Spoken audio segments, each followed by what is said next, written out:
make it a question. The representation of female characters in Shakespeare, how can we reformulate this question? Sorry, this idea, this topic, how can we make it a question? Anyone would like to try? Can we ask the question, why does Shakespeare represent female characters in his plays? Will it be a viable question?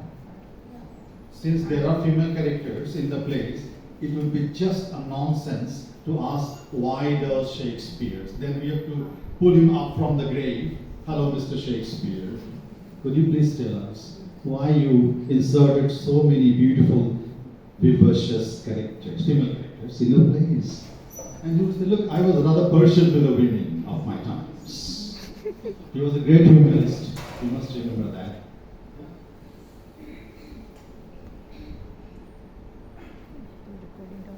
So, if your question can be answered with a yes and a no, it's not a viable question.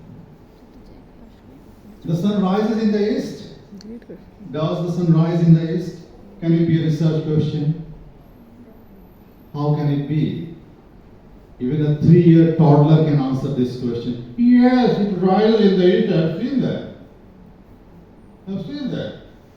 Yeah, and he will pull you out in the backyard. Look, it's still in the east. Yeah, so don't ask these questions. If it's a yes-no question, it's not a viable research or question to be attempted in an article. Yeah, in a research article. It must not be a yes-no question. If it is a yes-no question, reformulate, rephrase, rethink, think over it again. And then, because you are now in troubled water, please look at the phrases that are in your topic. In our topic, what it is? Representation of female characters in Shakespeare. So there are 3 words or phrases that we need to focus on. Representation, good. Female characters, good. Shakespeare. Now we can reformulate this as, how does Shakespeare represent female characters? Looks a little feasible, viable, yeah? It could be done, yeah. So, leave it as it is. So these are the stages. You see, we are narrowing down. You see the triangle, it's an upside down triangle. Yeah?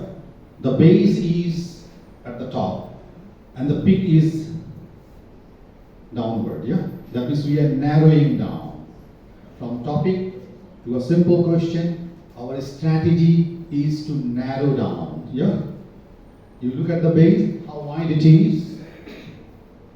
So topic, working knowledge of the topic which you have gained from your preliminary reading or research.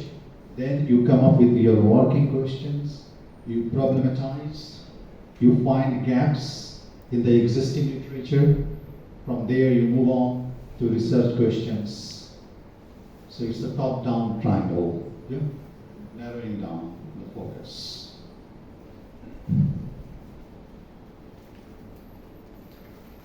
So the best way to move forward.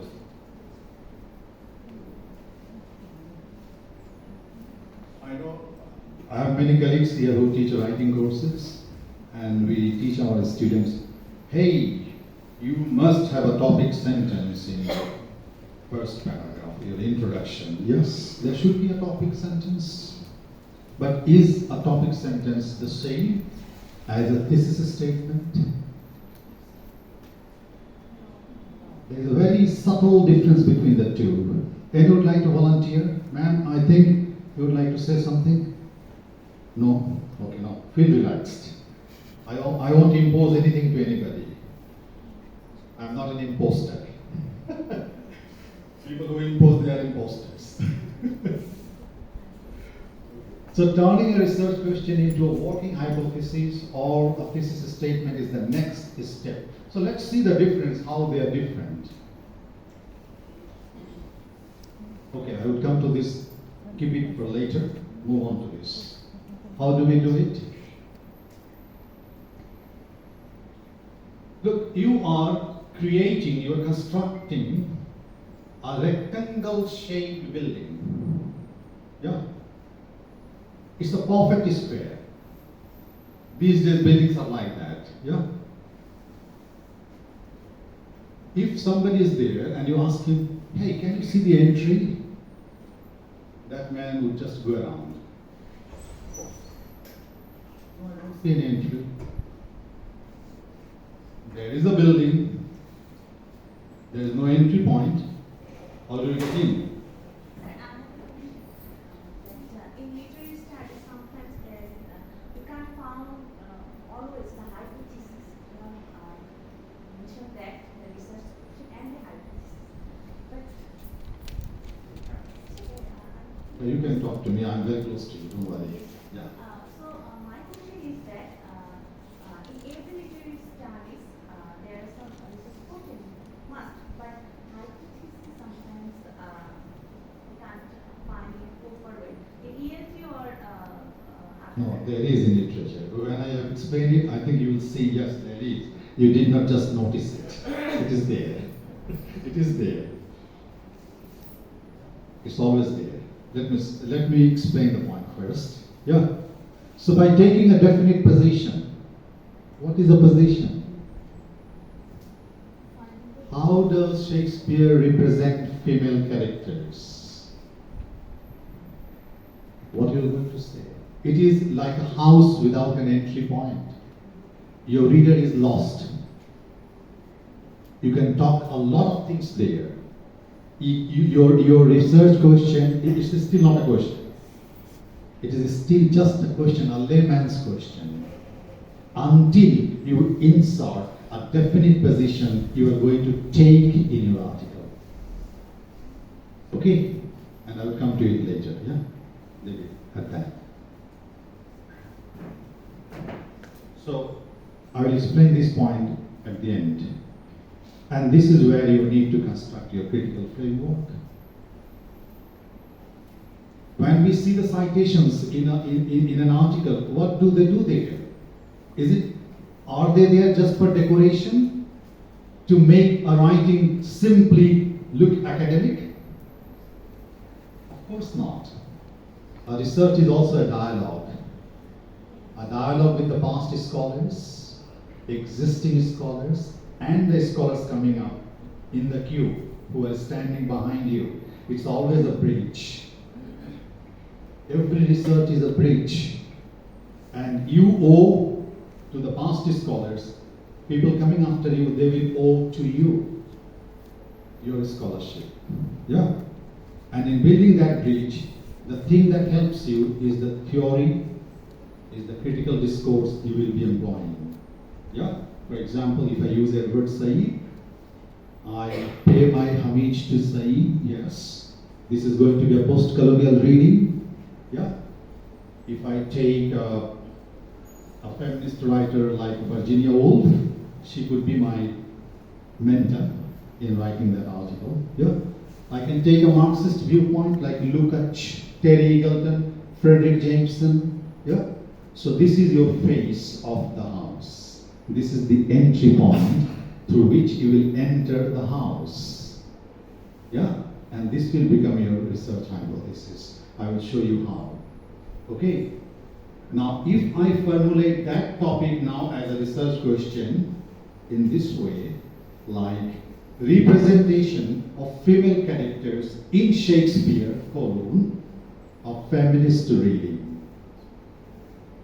Now you have taken a position. That means your reading is going to be feminist. That means you are going to look at the female characters, asking very critical questions, how they have been represented. Is there any patriarchal bias? The prevailing prejudices of the time? The feudal structure imposing on the representation? Yeah, all these questions will come up. If you look at from a Marxist point of view, then you have to distribute the characters along the class line. How are the queens represented? How are the common women represented? So you have given a handle to your reader. They will hold on to that and move on. Yeah, this is a research hypothesis. It is always there, but we don't realize that. Yeah, it is always there.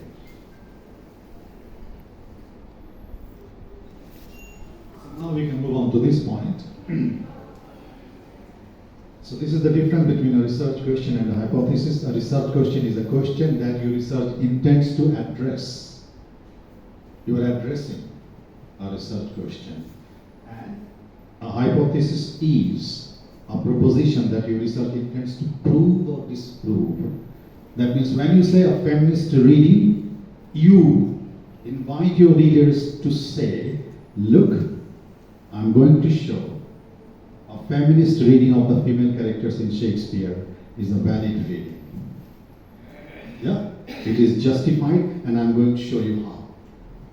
That's why you cite critical literature from your ancestors, critics who went before you. Yeah, you create the dialogue, and you show, look, these people ignored these. Yeah, and that's why I have undertaken to write this article, because this is the crucial issue in the representation of female characters in Shakespeare, which has been neglected till now, which I would like to address and fill the gap. Yeah.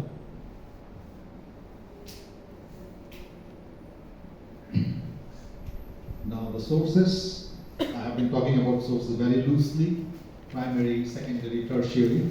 I know tertiary is a very new term, nowadays used, especially in the West. Yeah? They mean by tertiary information, any information that is very generalized in nature, yeah, not very specific, like encyclopedia, like dictionaries, yeah, and